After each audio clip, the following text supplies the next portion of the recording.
crew's battered little airship, the Void Cutter, climbs up through cloud and into dazzling sunlight. There, ahead of them, hangs the Mustang. Even knowing it is fashioned entirely from Urian floatwood, suspended beneath 3 immense gas-filled dirigibles, and fitted with all manner of arcane counter-gravitational devices, the size of the edifice still defies all reason. Nothing that massive should be able to hang in space like that. The Mustang Casino, headquarters of the Silver Nails, is part stately home, part fortress, part pleasure palace, a monumental construction of polished wood and stained glass that floats high above the city, tethered by long, long chains. Docked all around it are countless skyships, in all manner of shapes and sizes. The scale and the beauty of the place are breathtaking. Even Alphonse looks vaguely impressed. Sallow giggles. Looks like a big old sow with all her little porkers at her teats.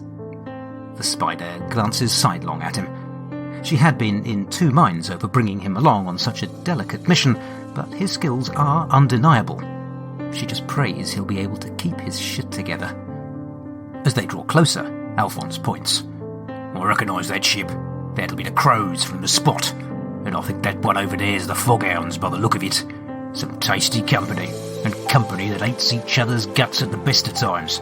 This could get spicy. Sallow grins and nods enthusiastically. Spicy pork! But the spider is not listening. Instead, she's staring with a look of growing dread at a sleek clipper lacquered in gleaming midnight blue. Oh no, she whispers. Alphonse turns. Problem, boss? The spider's knuckles have turned white as she grips the railing. That ship! It's the Night Queen's shadow! Her companions look at her blankly. The spider drags her gaze away and turns to Alphonse and Sallow. There's an expression on her face that neither can remember having seen there before. Is that fear? The shadow is the flagship of the Undying, the 3rd Guild. She's captained by the Night Queen's right hand himself. That's Lord Tortemus's ship. Sallow hiccups. Alphonse spits. Shit. Fucking vampires.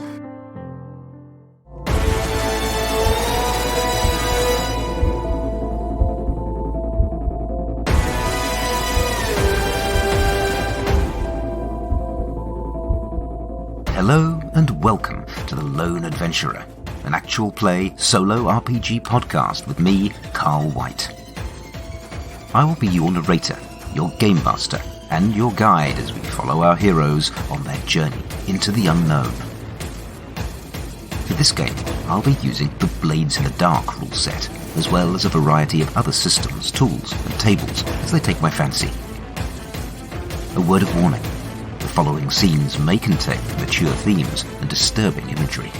Listener discretion is advised. The adventure continues.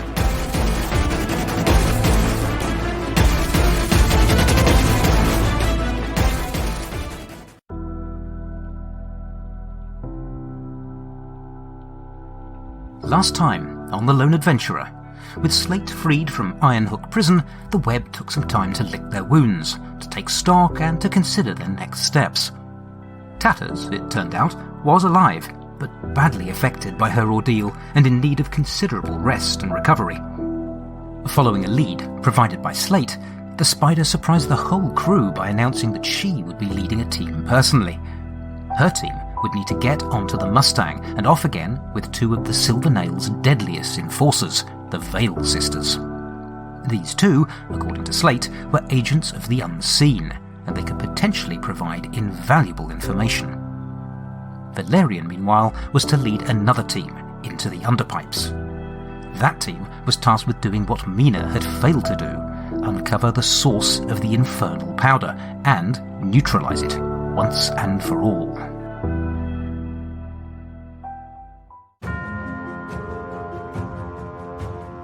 State your pass number, Brother Cog. Valerian curses silently to himself.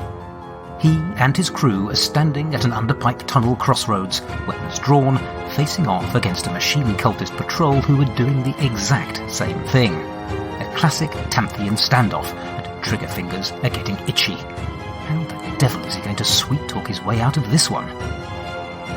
The answer comes from the one place he would have least expected it. Flint, of all people. Silent, brooding Flint. Flint, who has barely spoken 10 words in total in the whole time that Valerian has known him. No, you state your part number, Brother Cog, he barks. And such is the tone of authority in his voice that even Valerian is almost compelled to obey. Do as he says, Trace whispers, a hand crossbow pointed unwaveringly at the lead cultist's head. Do as he says right now, or your precious bodily fluids will serve as a lubricant for the great machine. Valerian buys that one, too. There's a long, anxious pause. Sweat trickles down Valerian's neck. Damn, but these stupid masks are hot.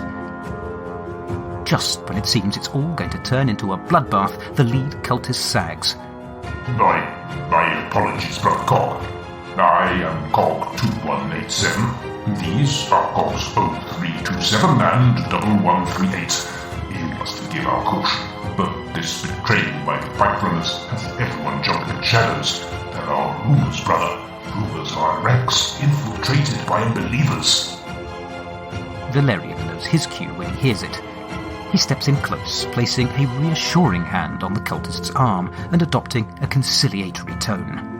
Indeed, Brother Cog. These are interesting times, to be sure, but let us not allow the perfidy of outsiders to derail us from our holy course. Now, more than ever, our glorious purpose becomes manifest. The day of the machine is at hand. We, our Cogs 4747, 1701, and 2233, and we will accompany you back if your patrol is its end. The leader nods vigorously. Yes, Brother Cog, by all means. We are heading back to the Great Hall now and would welcome additional strength in numbers. Come, we should make haste back to the security checkpoint. Even with the pipe runs broken, these tunnels are not safe. Apparently, Valerian's completely random guesses at identification numbers have raised no flags, which does rather raise the question as to their efficacy as a security measure. But Valerian is not about to look a gift horse in the mouth, not when he's got this idiot exactly where he wants him. Clearly fear and the desire to be told what to do are powerful motivators. So far so good. He only hopes that Alpha Team are having such an easy time of it.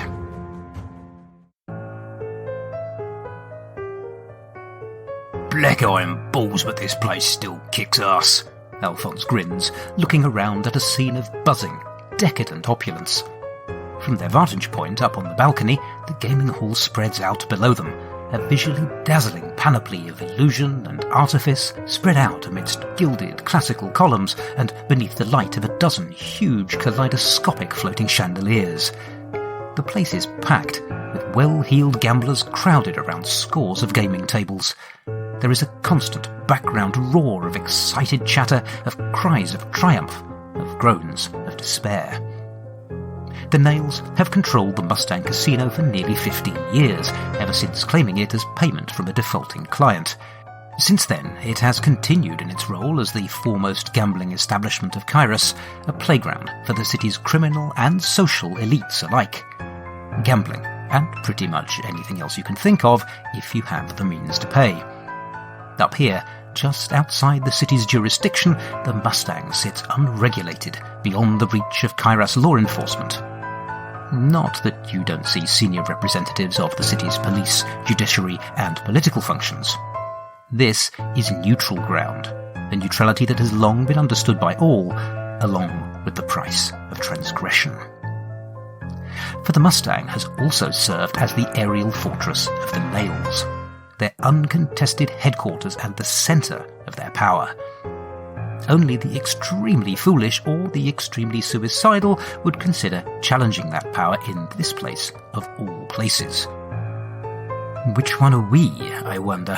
The spider asks herself, though she does an excellent job of keeping her concerns from her face. Showing vulnerability in a place like this is a surefire route to getting your wallet emptied, and if there's one thing you don't want to be in a place like this, it's poor. Just keep your mind on why we're here, Crater, the spider mutters. Remember, we're not here for fun. Sallow is looking uncharacteristically forlorn. No fun in here, Spider. This place is all twitchy. Bad meat. Wrong. I hear you, Sallow. Just play your part and this will all go smooth as silk, okay? Crater, go play for a bit and keep Sallow close. I'm going to work the room. Meet back here in 20, alright? The spider glides down the sweeping, scarlet-carpeted staircase and into the maelstrom. She drinks in the atmosphere, riding the half-heard conversations, the disparate snippets of information that coalesce all around her into solid patterns and themes. Sallow's gut reaction is right on the money, as usual. Beneath this sparkling veneer, this place is wired and ready to blow. Tensions that have existed for years between factions, that have barely tolerated one another until now, have been laid bare by the current troubles in the city. It is clear that it is only the Nail's massively heightened and very visible security presence that is keeping the lid on things. Barely. Not the ideal environment for information gathering. She is mildly surprised to find Alphonse and Sallow already waiting for her when she returns at the agreed time. Wonders will never cease. It's pretty much as we surmised, she informs her companions. Damn near everyone is ready to murder everyone else, and so unsurprisingly the whole place is shitting bricks over the unexpected arrival of Lord Tortemus. And with good reason, it would seem. If the prevailing wisdom is to be believed, he is here to challenge the Lord General for control of the Mustang and the Nails. If we thought this place was a powder keg before, well, it's triply so now. Well, that sounds like a good thing, right? Alphonse, as ever, sees the upside in the potential for extreme violence. This place is a powder keg and we're a taper. Getting these idiots kicking 7 shades of shit out of each other gives us a perfect cover to snatch the sisters and get the fuck out of here. Result. Crater is not far wrong, the spider ponders. Chaos is never a bad cover. The trick lies in avoiding getting swallowed up in it. Case in point, though she keeps this news from the others, the blowback from the Ironhook job is nowhere near as contained as Valerian had hoped. So far, it's nothing more than whispers and rumours, but in the short time that she's worked the room, she has heard that job linked to the web from 2 different sources. That is not good news. Rumours have a nasty habit of turning into knocks on the door and the head from the bluecoats. And still, best to focus on the positive. Good news indeed, Crater. Almost as good as you two not getting thrown out for starting any fights while my back was turned. Sallow, sat cross-legged on the stairs, looks up innocently from the array of chips, wallets and weapons he has managed to purloin. The spider ignores him and continues, As you say, Crater, prevailing conditions appear generally positive. There are just 2 minor hurdles remaining for us to circumvent. First, the sisters are nowhere to be seen. And second, no doubt linked to the first, the lower floors of the complex are completely sealed off to the normal punters. Security are letting through VIPs by exclusive invitation only, and so we're going to need to bypass the watertight security cordon, access the VIP-only area without getting made, secure the sisters without getting us or them killed, and get back out again. Any questions?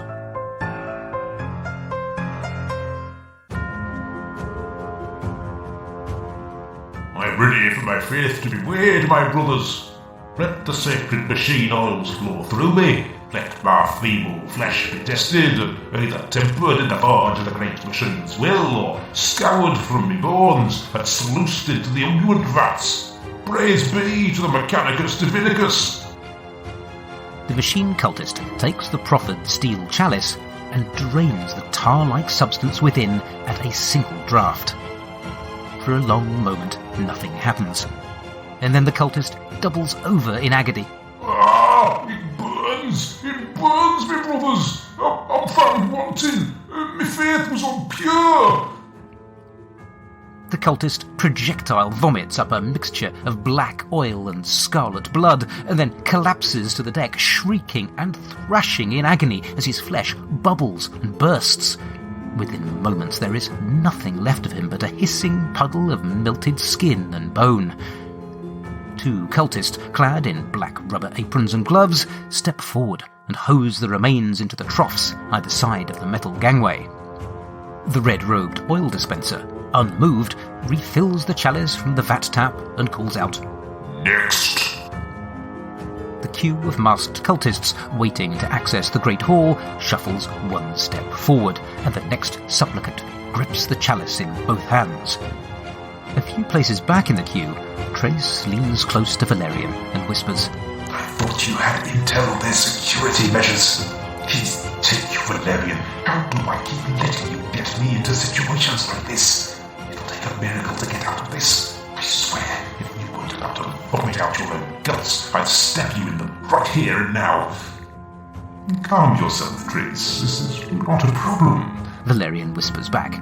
I have the situation completely under control. It's all part of the plan. The plan, Valerian reflects, that was defenestrated at just about the same time they set foot in this hellhole. There was a damn good reason why they'd sent someone else into the underpipes instead of going in themselves. He'd been aware that this mission bordered on the suicidal. But even he hadn't anticipated that he'd end up being the one to self-administer the fatal blow. It might be funny if it wasn't quite so deadly, excruciating, and imminent.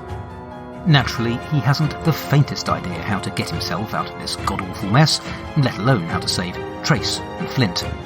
Still, he's not about to tell them that. Think, Valerian, there must be something. Something turns out to be someone, or rather several someones. A heavily armed squad of blue-robed cultists is approaching at pace. Their leader waves a heavy axe at the oil dispenser. You blasphemer! You desecrate the sacred machine oil on such as this! He gestures, furious at the queuing cultists. Is it not written that the sacred oils are like unto the very blood of the machine? And is it not also written that the flesh of man is unclean, the very antithesis of the machine? To combine them thus is the very basest of crimes. Cease your sacrilegious works at once, brother Cog, or be damned as a heretic. The oil dispenser, the rubber-clad hosers, and several of the queuing cultists square up to this new group. It is you who should stand trial, unbeliever. Verily, it is written that the oils are like unto the blood of the machine, and only the righteous may ingest them. We are doing the machine's work here, brother, scything away the unworthy and the damned, leaving only the pure and the true believers. He leans closer, holding the chalice of oil out. Drink, my brother, drink, and prove your faith. The scene rapidly devolves into shouting, shoving, and the drawing of weapons. Wishing he could see the furious scowl that he knows is under Trace's mask, Valerian leans in close to his companions. You ask for miracles, Trace. I give you a religious schism. You're welcome. Now, I suggest we make ourselves scarce. This is highly likely to get messy. So, the two-fisted score experiment begins.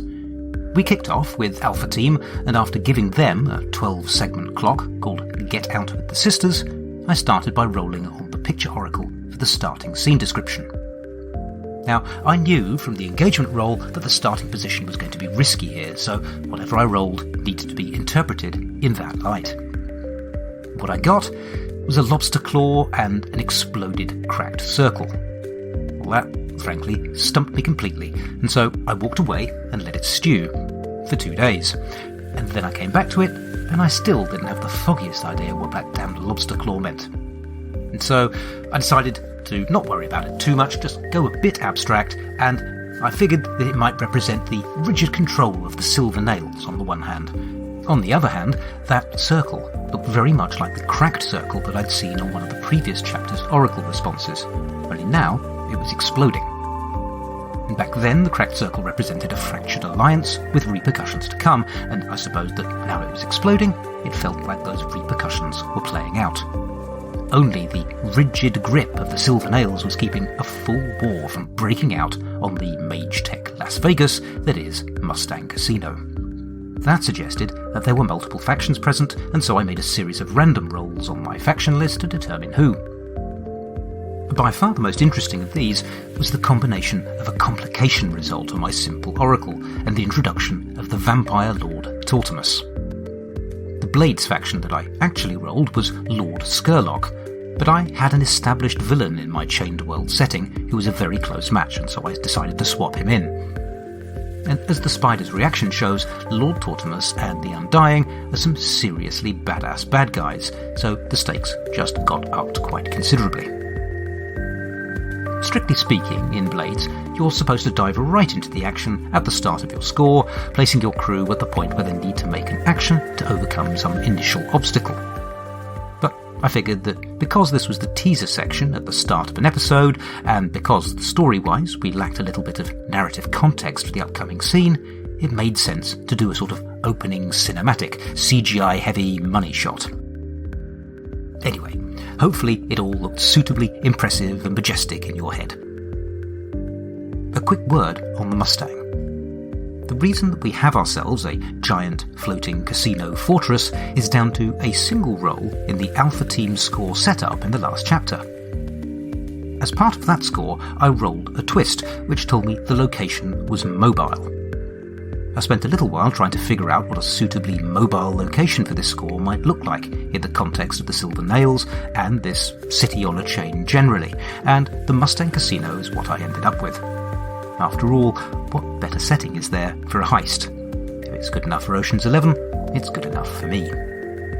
With this scene drawing to what seemed like a natural close, it was time to move over to Bravo Team. This time, the scene setting rule was clearer. The picture oracle gave me a pair of pistols and a pair of crescents, weapons drawn, but in balance. Sounded like a standoff. Before resolving anything, I started by giving Bravo Team their own 12-second clock as well, uncover the source of the powder. I figure that neutralising the powder source is actually probably a big enough deal to warrant an entirely separate score, possibly even more than one, so for now I'm just sticking to finding out what the source is. I made a couple of action rolls, one a command roll for Flint and one a sway roll for Valerian, and both came up as straight successes. 4 segments marked off their clock already, and no complications. This almost feels too easy. I can't help thinking that when the other shoe drops, it's going to drop twice as hard. A shiny gold star, by the way, to anyone who got all 6 cog part number references in that scene. Some were straightforward, others were a little bit more obscure. Then I switched back to Alpha Team again. Spider had made a successful study roll and then a consort roll that gave her a success, but with a consequence of 1 heat. 4 segments marked off the Alpha Team mission clock. I was interested to learn if Spider had found out what Tortemus and the Undying were up to, and so I asked off the back of that consort roll if anyone knew what was going on, and I got a yes. But that but meant that whatever images came up on the oracle, I'd be interpreting them in a fairly negative light, at least for someone. The pictures that came up were a sort of explosive firework display and a broken shield. My interpretation of that was there was an explosive threat to the defenders, which in this case seemed obviously the Silver Nails. And then, finally, it was back to Valerian and Bravo Team again. I started this scene without really any clear idea of what my PCs were going to do next, and so I handed the talking stick from PC me over to GM me, and I rolled on my handy GM oracle, designed for exactly this purpose. That came up as Signal Impending Trouble, and so I made a quick check on my picture oracle and came up with a picture of Anubis and a dripping test tube. Anubis, as you likely know, was the jackal-headed Egyptian deity who presided over the embalming process and who accompanied dead kings into the afterworld. When newly dead kings were being judged by fellow god Osiris, Anubis placed their hearts on one side of a scale and a feather on the other, all very Moon Knight. Well, this knowledge, combined with the tube dripping some odd chemical, suggested that the approaching trouble involved the weighing of souls somehow. Who was a good and true believer, and who was going to get their flesh melted into a puddle. Valerian then took the survey action to find a way out of this mess, which I deemed a desperate situation. He pushed that roll at the cost of 2 stress, and then once again, amazingly, I rolled another straight success. My luck with the dice is starting to scare me. That Piper is going to want paying at some point, of that I have no doubt. But for the time being, Bravo Team's clock moves to 6 out of 12. I asked the picture oracle what Valerian saw that could help the team, and got a pair of crossed axes and a potion bottle. Well, that seemed straightforward. There was conflict over the oil. Take one religious schism, add a diehard quote, and stir violently. And that's it. All in all, I think that 2-team approach is working out pretty well so far. And the switch to a wider cast of characters is also proving manageable, just. That's helped a little bit by basically having a Flint being mute, Scale just spitting invective, and Sallow giggling like a loon. It's early days, of course, and it'll probably take a little while for these characters to emerge and gel. Hopefully, they'll soon start to feel a bit distinct and realised. As always, I'd welcome your thoughts on how things are going from a listener perspective. I think probably I'm still missing a great deal of nuance from Blades in the Dark, but honestly, I don't think it matters very much. I have the core down, I think, and that's plenty to make it feel like a working game, and a reasonable toolset to build my story with. A story that will continue next time.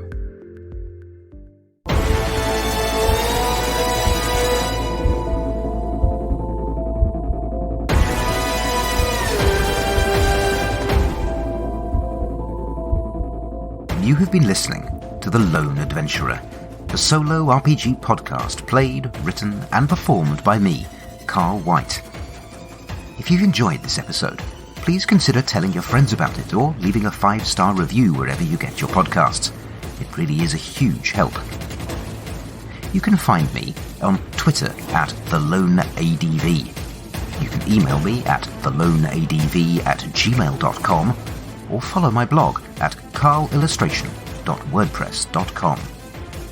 You can find show notes for this episode and all the others at theloneadventurer.podbean.com, where I include any links mentioned in the episode as well as mechanics information. I also include a link to a full episode transcript. The story will continue in the next episode of The Lone Adventurer. Thank you for listening.